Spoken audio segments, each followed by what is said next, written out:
Mi vida fue un trampolín porque entonces yo vivía un día aquí, otro día aquí, otro día allá.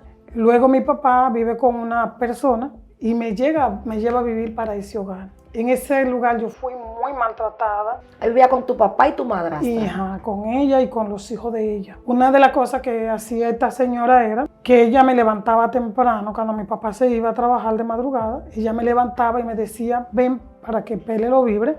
En el campo las personas se desayunan muy pesado y me ponía a pelar guineíto, plátano, yuca para hacer el desayuno. Luego ella me mandaba para casa donde una tía y yo no me desayunaba en ese lugar. Entonces cuando mi papá regresaba de trabajar, tú pelabas los plátanos y no te daban desayuno. No me daban el desayuno. Y cuando mi papá regresaba decía, ¿dónde está Zonaida? Ah, tu hija se levantó desde que tú te fuiste a andar.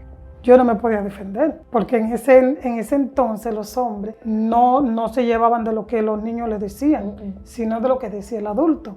Y yo recuerdo que agarraban los pipí, por donde hacía pipí todo el mundo. En la vacinilla. En ese entonces no era vacinilla, sino cubeta. Y me vaciaban esa pipí de pie a cabeza, porque yo supuestamente no botaba la pipí en la mañana.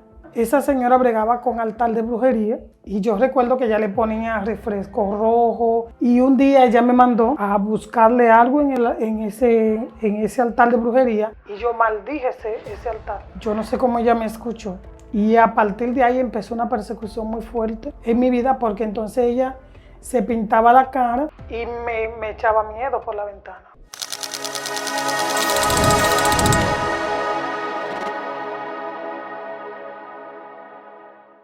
Dios te bendiga, Dios te guarde. Qué bueno que estás aquí. Este es tu segmento, Una mujer libertada por Cristo.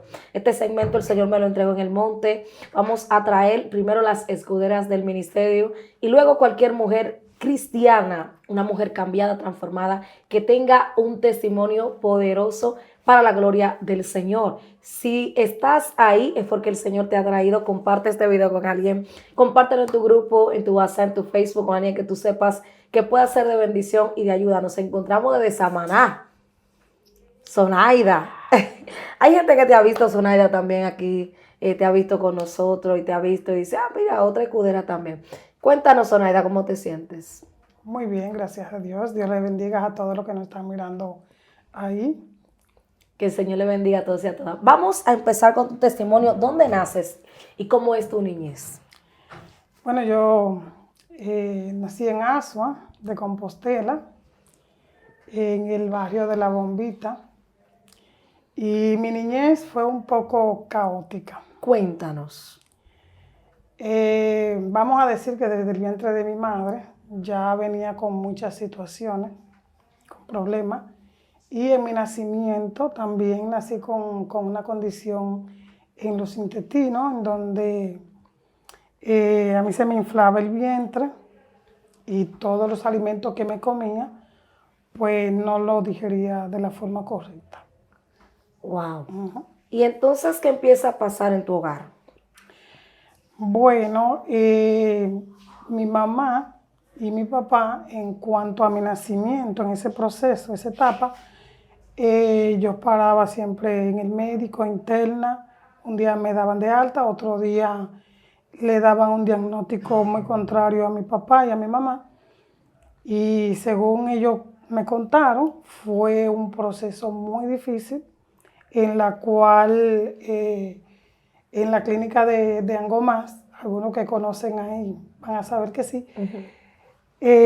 Cuando me internan en ese lugar, el doctor le dice a mi papá, bueno, ya no hay más nada que hacer con ella, nosotros se la vamos a entregar para que se muera en la casa y ustedes no tengan que hacer ese proceso para poderla sacar del médico, que es muy costoso, en ese entonces es muy costoso. Estamos hablando del año 1983, 84. ¿Qué pasa? Que cuando me entregan, mi papá le dice que no, que al doctor que hiciera todo lo que estaba en sus manos para salvarme. Y que conste que yo no era la única hija de mi papá, pero sí una de las más pequeñas. Y nada, pues pasa que el doctor hace lo imposible, pero ¿qué sucede? Que mi papá era un hombre que trabajaba en el campo. Y cuando esa persona trabaja en los campos, andan sucios. Pero a veces nosotros solo vemos el sucio de la persona y no podemos identificar si esa persona tiene los recursos para salvar a un familiar o para hacer otra cosa. Y recuerdo que mi hermana mayor le dijo a mi papá, no, hay que salvarla. Y pues el doctor procedió a eso. Y a mucha lucha, vamos a decir, Dios me dio la oportunidad de seguir viviendo. Wow, ahí empiezas a crecer. Sí, empieza mi proceso de crecimiento, pero con muchas dificultades. Yo recuerdo ya que yo bastante grande, como de algunos 7, 8 años, aún yo veía que mi barriga se inflaba. Yo comía algo, lo que sea, y a la media hora mi barriga se crecía de una forma y yo a la media hora evacuaba líquido. En esa edad yo nunca vi que yo evacuaba normal como un niño normal. Siempre era líquido y vomitaba mucho. Y mi vómito olía muy mal. Incluso hasta los erutos olían muy mal. Todo lo que me comía me caía mal. Wow. Sí. Entonces, sígueme contando. Nada, ¿qué pasa? Que en mi niñez yo no me crié con mi mamá. Yo no me crié con ella. Según escuché, hubo una ocasión, no sé qué pasó entre mi papá y mi mamá, que mi papá era muy mujeriego, le gustaban mucho las mujeres, y tenía mujeres en diferentes hogares, aún viviendo con mi mamá. Quizá, vamos a decir así, porque no puedo asegurarlo, quizá mi mamá se sintió celosa, incómoda o maltratada, vamos a decir. Y según los vecinos, cuentan que mi mamá una vez me dejó en una acera para venir a trabajar para la capital. O sea, me dejó ahí en lo que mi papá llegaba. Para que las personas entiendan, la dejó en la calle tirada. En la calle, sí. En la acera de mi casa. Cuando mi papá llega, que me recoge, él no dijo nada. Simplemente me llevó a vivir en una de las casas de mis hermanas. Y yo tengo hermanas mayores, mucho mayor que yo. Y ahí estuve viviendo un tiempo. Me fui de ahí porque me ponían a vender cosas. En los campos siempre ponen a los niños a vender lo que produce ese hogar. En ese caso vendía leche. Y o sea, siendo una niña ahí te ponían a vender leche. Ajá, y eso no me gustaba. Y yo me fui de ahí. Era muy malcriada, eso sí. Y me fui. Y mi papá me llevó para donde otra hermana. Ahí sí me gustaba porque esa hermana mía sí no era que la otra me maltrataba, pero aquí yo me sentía mejor porque aquí no me ponían a vender cosas. A mí lo que no me gustaba era salir a la calle a vender. Y entonces cuéntame. Nada, después de ahí, mi vida fue un trampolín porque entonces yo vivía un día aquí, otro día allá, pero nunca viví con la persona que yo deseaba, que era con mi mamá. Luego mi papá vive con una persona y me lleva a vivir para ese hogar. En ese lugar yo fui muy maltratada. Él vivía con tu papá y tu madrastra. Hija, con ella y con los hijos de ella. Una de las cosas que hacía esta señora era que ella me levantaba temprano, cuando mi papá se iba a trabajar de madrugada, ella me levantaba y me decía, ven para que pele lo vibre. En el campo las personas se desayunan muy pesado. Y me ponía a pelar guineíto, plátano, yuca para hacer el desayuno. Luego ella me mandaba para casa donde una tía. Y yo no me desayunaba en ese lugar. Entonces cuando mi papá regresaba de trabajar... Tú pelabas los plátanos y no te daban desayuno. Y no me daban el desayuno. Mi papá manteniendo como 6 muchachos que no eran de él. Y cuando mi papá regresaba decía, ¿dónde está Zonaida? Ah, tu hija se levantó desde que tú te fuiste a andar. Yo no me podía defender, porque en ese entonces los hombres no se llevaban de lo que los niños les decían, sino de lo que decía el adulto. Y yo recuerdo que agarraban los pipí donde hacía pipí todo el mundo. En la vacinilla. En ese entonces no era vacinilla, sino cubeta. Ay, Dios. Porque si la familia es grande, no se usaba la vacinilla o la escupidera, como alguna gente le dice. Y me vaciaban esa pipí de pie a cabeza porque yo supuestamente no botaba la pipí en la mañana. Y qué niño que le digan vete a andar, no se vaya a andar. A los niños no les gustan hacer nada en la casa, andar. Y yo me iba a andar, porque yo me sentía bien. Sentía que eso estaba correcto. Wow. ¿Qué otra cosa vivías ahí? Bueno, esa señora bregaba con altar de brujería. Y yo recuerdo que ella le ponía refresco rojo, le ponía cigarro, pero en los campos le dicen pachuché o cachimbo, algo así. Y un día ella me mandó a buscarle algo en ese altar de brujería y yo maldije ese altar. Yo no sé cómo ella me escuchó. Y a partir de ahí empezó una persecución muy fuerte en mi vida porque entonces ella se pintaba la cara y me echaba miedo por la ventana. Y eso me ocasionó Ay, Dios mío. que yo Señor. empecé a hacerme pipí hasta los 16 años. Padre, ¿pero qué edad tú tenías cuando te pasó eso? Yo no recuerdo muy bien la edad. Porque era Pero muy pequeña. Muy pequeña, sí. Entonces ella se pintaba y te... Y me maltrataba, atemorizaba. me daba mucho golpe me daba. Yo era muy maltratada. ¿Y los hijos de ella? No, ellos eran los príncipes. Pero cuando mi papá llegaba, yo era la princesa. Eso es algo que no cuesta a nosotros vivir. El 90% de los niños que son dejados con madrastra o padrastro son maltratados. Muy maltratada. Muy. Sí, es cierto. También fui tocada sexualmente. ¿A qué edad? No te No puedo recuerda decir bien la la edad, pero no, eras pequeña. Pero era muy pequeña, pero sí lo recuerdo. La primera persona que yo recuerdo que me tocó sexualmente era un compadre de mi papá. Ellos trabajaban los dos. Mi papá le gustaba construir casa, pero casa de concreto. Casita, vamos a decir. Y él lo buscaba mucho para hacer ese tipo de trabajo. Y yo recuerdo que mientras yo estaba con mi papá al lado ahí, ese compadre de él esperaba que mi papá se alejara y me tocaba mi parte. Incluso llegó muchas veces con su pene a rozarme en la vulva. Eso era Muchas mientras veces. estaban en una escena de trabajo, tu papá, Ajá, sí, tu él- papá te llevaba. Mi papá a veces me llevaba así. Dios mío.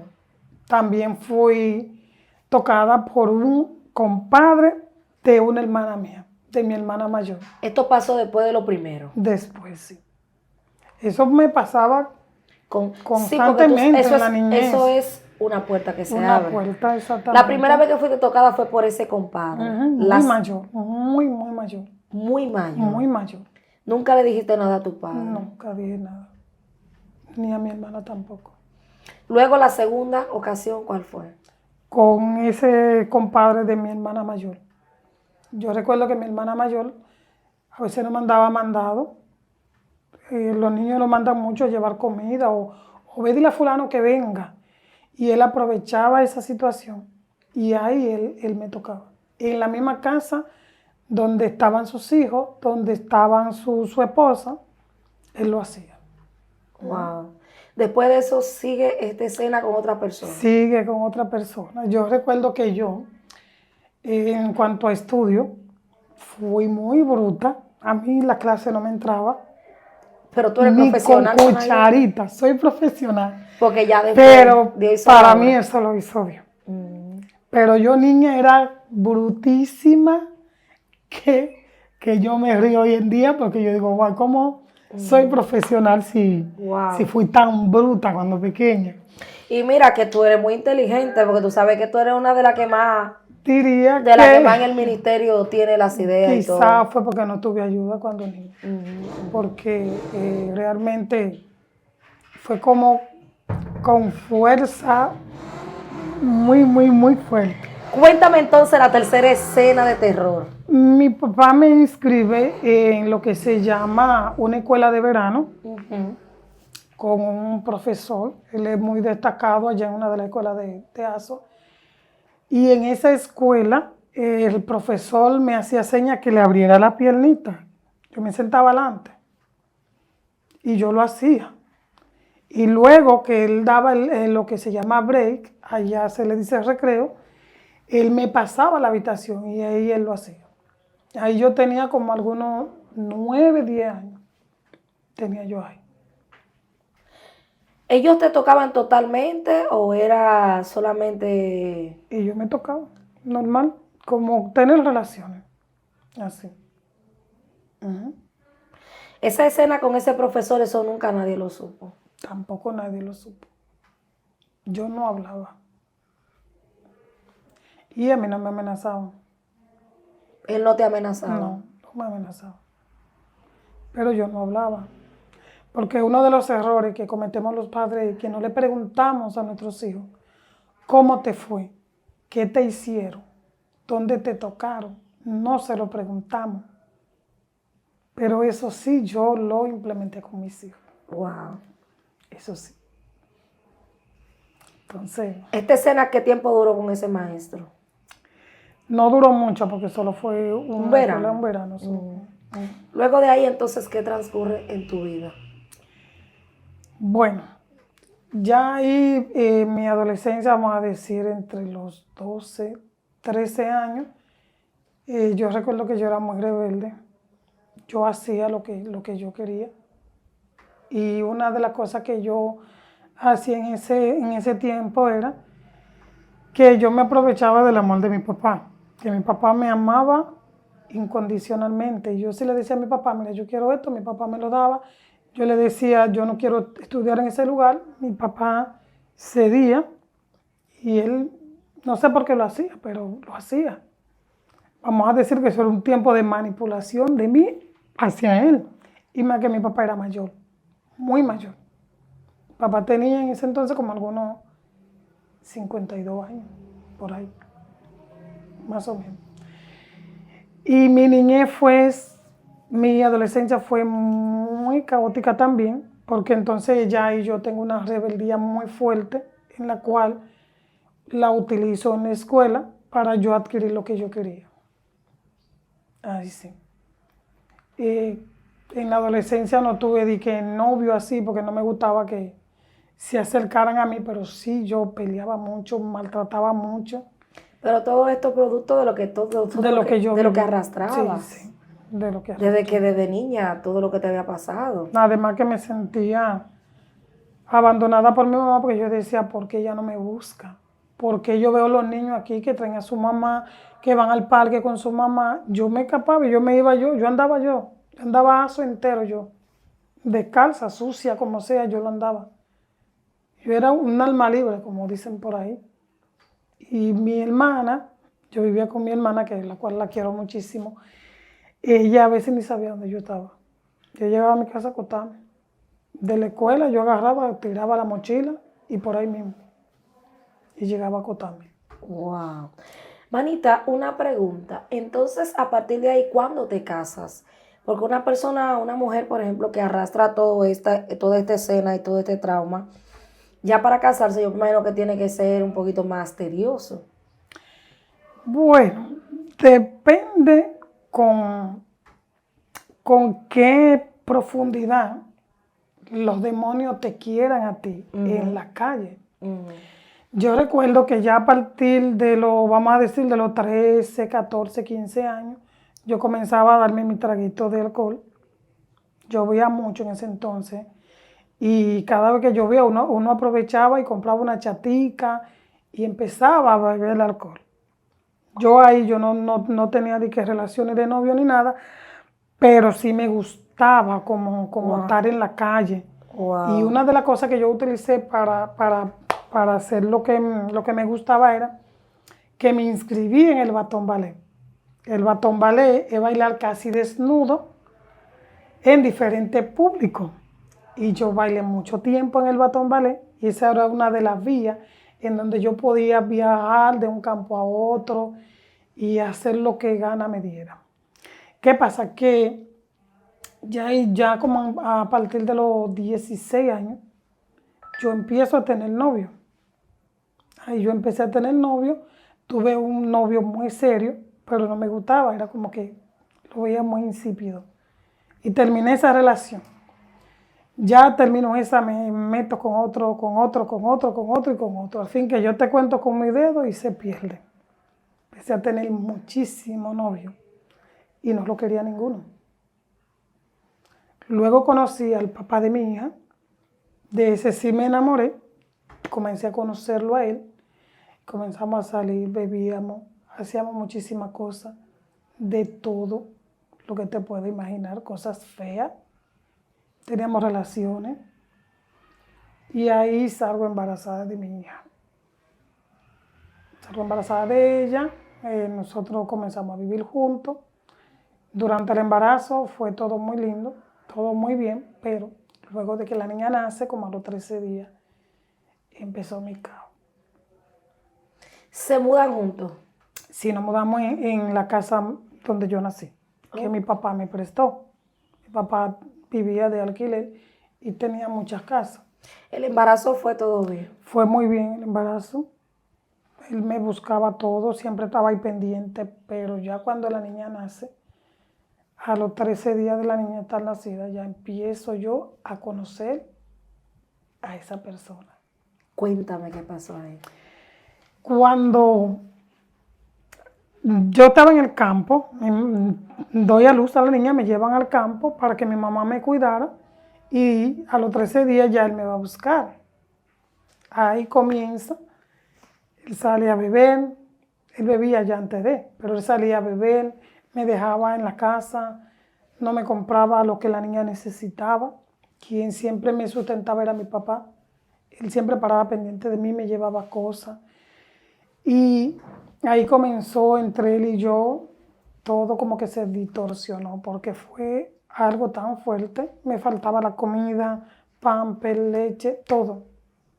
Ahí empecé yo a sentir lo que es la precariedad y a estar lejos de mi familia. Wow. Yo recuerdo que esa persona trabajaba y todo lo que trabajaba se lo bebía. Peleábamos todos los días peleábamos a puño. A No era golpe. a golpe, era tú me dabas y yo te doy, a golpe. Y una de las cosas que yo hacía cuando él llegaba borracho, él trabajaba y teníamos buenos trabajos, era que yo le robaba el dinero y lo escondía en un hoyito de la cama que ni yo misma lo veía. Y él se levantaba, Penta, búscame mi dinero. Yo sé que tú lo cogiste. Y yo, no, tú se lo diste a tu amigo anoche. No, búscamelo. Y yo con ese dinero, entonces yo comía y le compraba lo que mi hija necesitaba. Y al otro día él volvía borracho, todos los días borracho. Todos los días. Y recuerdo que eso se convirtió en un círculo tan vicioso en nuestra vida que ya él entonces no bebía tanto en la calle, sino que llevaba a todos los amigos al patio. Pero una de las cosas que sí me gustó de él y que hoy en día le agradezco es que él nunca permitió que esas personas que iban a beber entraran a la habitación de nosotros, a la casa no. Wow. Era respetado. Él hacía de todo, consumía droga, de todo en el patio. Cocinaban de todo hacían ahí. Cuando viene había hasta mujeres, yo nunca la vi, pero nadie sabe. Y ahí empezó entonces el maltrato más fuerte porque yo andaba en la calle, la gente me criticaba, mi familia se apartó totalmente de mí y aún así yo seguía con esa persona. Esa persona hizo muchas cosas feas, no sé si sería prudente hablar un No, poco. tranquila. Sí. Él comenzó a atracar, pero no atracaba para mantener a la familia. Él atracaba para él sostener su vicio que él tenía de droga. Pero él antes no era así. Yo no lo conocía así. Yo sí sabía que él bebía, pero no lo conocía así. ¿Qué pasa? Que ya ahí yo, a pesar de que lo amaba, yo decía, wow, pero mi familia me ha dejado. yo estoy sola con una niña. ¿Qué voy a hacer? Sí, andaba feísima. Me iba para el liceo, yo recuerdo, sin comer. Me iba sin comer para el liceo porque él no me daba para comer. Simplemente lo de él era para beber, para estar con sus amigos. Ahí empieza más fuerte la persecución entre nosotros porque ya ahí yo digo, pero da igual, yo antes estaba mejor. Y yo comencé entonces también a coger la calle. Él se paraba en un colmadón a beber y yo en otro. Ay, Dios mío. Y cuando él me veía, no, la niña yo la dejaba con los vecinos. Ay, mi madre. Entonces ahí, cuando me veía bebiendo en un colmadón y él en otro, se armaba el lío, porque entonces él no quería que yo estuviera ahí. Recuerdo que un 31 de diciembre, él se fue para el colmadón a beber, no me dio la ropa de la niña, yo la conseguí por otro lado, un enamorado que yo tenía me dio para comprarle la ropa a la niña, y yo dije, pero yo no soy tan fea, déjame yo salir de aquí.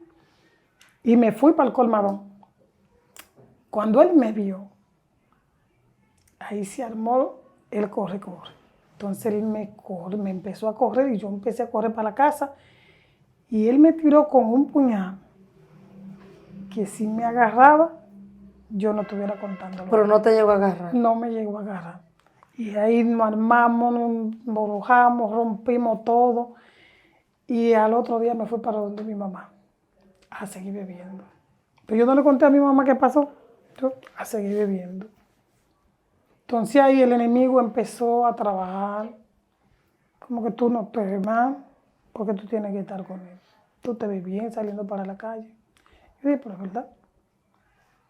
Arranco para la capital a trabajar. Y ahí comienzo yo entonces a tirar pinta, como decimos los dominicanos, y él bebiendo por un lado y yo bebiendo por otro. Ya ahí no vivíamos, porque ya él tenía otra pareja, estando conmigo. Ya él tenía otra pareja. Y comienzo yo a salir para acá, comienzo a salir para allá, y sale para aquí, sale para allá. Y eso fue un caos, porque entonces yo pensaba que estaba bueno, y yo tenía un novio hoy, tenía un novio mañana, no me enamoraba de ninguno, porque ya vengo arrastrando eso desde las violaciones, desde los maltratos, desde la relación con él, y todo eso ni te imaginas. Hubo un espacio en mi vida en donde tuve un aborto, yo me lo provoqué, tuve ese aborto, yo recuerdo que ese bebé no quería salir. Y yo fui donde una bruja. Y ella me dio algo y eso salió. Pero ella me dijo, si tienes relaciones, vas a salir embarazada y te va a ir muy mal. Yo del miedo duré como 7 meses sin tener relaciones.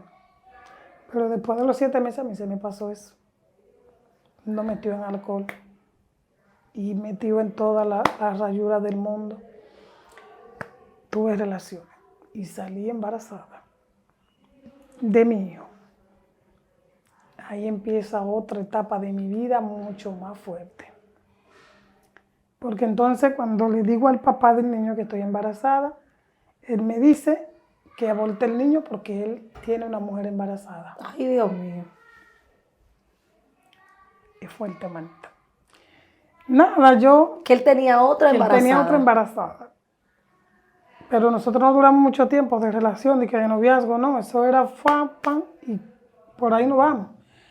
Al yo salir embarazada, yo tenía el miedo de yo volver a pasar lo mismo que pasé. Nada, pues yo decido buscar también fuente para abortar el niño. Pero algo en mí no quería que yo abortara. Hubo como un miedo tan fuerte en mi corazón que yo entonces decidí tener al bebé, pero yo no deseaba tener al bebé. Incluso yo no lo planifiqué. Fue en medio del alcohol. Nada, yo estaba trabajando en casa de familia cuando eso. Yo lo que hacía era que me ponía faja. Embarazada. Embarazada. Y bebía todos los fines de semana. Para que no se notara la barriga. No se notaba y bailaba como una bailarina, por no decir otra cosa. Embarazada. Y me ponía unos tacones y nadie sabía que yo estaba embarazada. Porque aparte de eso yo no comía. para no engordar. Y bebía normal, bailaba normal, mi vida normal. Y ese muchacho creciendo, creciendo, creciendo. Ay, Dios mío, Señor. El muchacho se desapareció. El papá No, desapareció. el papá de ese bebé no quiso para nada tener al bebé. Él dijo que no lo Él quería. dijo que no y que no. Nada, pues ya cuando el embarazo está ya, que ya no aguanta, a mí me toca entonces irme a vivir para donde mi mamá, para donde la persona que nunca tuvimos esa relación de madre e hija, no había como ese amor y me tocó, porque entonces ya mi papá estaba muerto. Ya yo no tenía la ayuda de Dámele mi para papá. atrás que ahí borramos una parte. ¿Cómo que tu papá estaba muerto? Porque tu papá te estaba ayudando con la niña y todo. Sí, mi papá, cuando mi niña tenía como 9 meses, mi papá sufrió un accidente llevándome alimento para mi hija. Cuando él se regresaba para su casa, hubo un motor que lo chocó y él duró como 3 días en intensivo de ese accidente. Y le encontraron coágulos de sangre y eso le provocó a él perder la memoria. Él recordaba cosas, pero no todo. Perdió de su conocimiento como vamos a decir, el 40%. En ese intervalo de tiempo, mi hermana mayor lo cuidaba, ella también lo amaba muchísimo, lo cuidaba y yo en mi hogar. Y nosotros íbamos a verlo de vez en cuando. No le dije que yo era tan fanática de yo estar cerca de mi papá así cuidándolo. Nada, ¿qué pasa? Que me recuerdo que a los 9 meses, 8 meses por ahí, mi papá toma la decisión de quitarse la vida. Pero antes de eso, él había ido a mi casa y me había dicho, te vengo a buscar el jueves para que vayamos para la capital a visitar a un primo mío. Yo me quedé como, dije, bueno, eso será por los problemas, porque yo no sabía que él tenía familia en la capital ni tampoco él me había hablado de primo. Yo le dije, sí, está bien. Y ese mismo día él se desapareció. Duró como 4 días sin ir a mi casa y yo decía, pero ven, acá papi viene todos los días aquí a ver a la niña y tiene 4 días que no viene, qué raro. Le digo yo al que era mi pareja en ese entonces, que era el papá de mi niña. Y recuerdo que una noche yo me sueño que yo voy para el hospital y en lo que es la carretera de Azo a Barahona, está el hospital, el Simón Estrida, el hospital en Simón Estrida, que es el antiguo hospital de Asua, y ahí en esa carretera están haciendo un ritual. Yo en ese entonces no sabía que era un ritual. Eso en el sueño. Están haciendo un ritual en donde hay cabezas de animales, cabezas de humanos, huesos de animal y huesos de humano. Y hay un círculo. Y yo llego y le pregunto a las personas que están ahí que si han visto a la persona que está accidentada, pero yo no le menciono el nombre tampoco, porque tampoco sabía quién era. Y me dicen, sí, entra al hospital, entra ahí y tú sigue y sigue, que tú lo vas a encontrar. Y yo entré al hospital en un motor y busca y busca y busca y busca. Y yo cuando llego ya, que estoy cansada de buscar, yo digo, pero ven acá, ¿y aquí que yo estoy buscando? Porque yo como que no veo a nadie. Y ahí queda el sueño. Yo me levanto llorando y le digo el cuento a mi pareja y dice, eso ganas de una cerveza que tú tienes. Me dio una cerveza y empecé a bebérmela. Al otro día, mi tío va y me dice, ven acá, ¿qué tú sabes de tu papá? Yo, nada, él tiene 4 días que no viene aquí. Sí, pero tu papá está desaparecido. Y yo dije, ¿cómo así? Sí, él está desaparecido. Y yo arranqué y me fui para la casa de donde vivía mi papá y le pregunto a mi hermano, y mi hermano me dice, yo no sé, yo tengo muchos días que no lo veo. Y yo, pero ¿y cómo tú tienes muchos días que no lo ves y no le dices nada a uno? Tú sabes que papi visita a uno, ¿por qué tú no le dijiste nada a uno? No, así. Pues está bien, ahí empezamos a buscar a mi papá. Mi hermana mayor daba recompensa, le decían, él está en la Duarte, él está en San Juan, él está en tal sitio. Y comenzamos, hasta por Telemicro lo anunciaron, comenzamos a buscarlo y no lo encontrábamos. Fuimos donde brujos, hubieron brujos que dijeron, no, ustedes lo van a encontrar en tal sitio, en tal lugar. Hubo uno que dijo, no, ya no lo busquen porque él está muerto. Pues nada, como a los 21 días, 21, 25 días de mi papá estar desaparecido, lo encontraron unos niños cerca de una de las casas que él estaba construyendo, en un lugar que se llama La Yayita de Azo. Él estaba construyendo por ahí. ¿Qué pasa? Que esos niños lo encontraron y lo informaron a los adultos. Y como Azo entero sabía que estábamos buscando a mi papá y él era muy conocido, pues se lo informaron a mis hermanas. Y mi hermana mayor fue quien fue a verlo. Yo no fui, ni mis hermanas tampoco. ¿Cómo lo encontraron? Ahí lo encontraron ya descompuesto, tenía al lado una botellita de agua y tenía veneno. Uno de los venenos más fuertes que se usa para fumigar, que es el Damnate. Y según el médico legista, él se envenenó. Dicen que fue él. O sea, que no se veía, según ellos, como que fue que se lo dieron, no, fue él que se quitó la vida. Pero él no dejó ni carta, ni sabíamos por qué.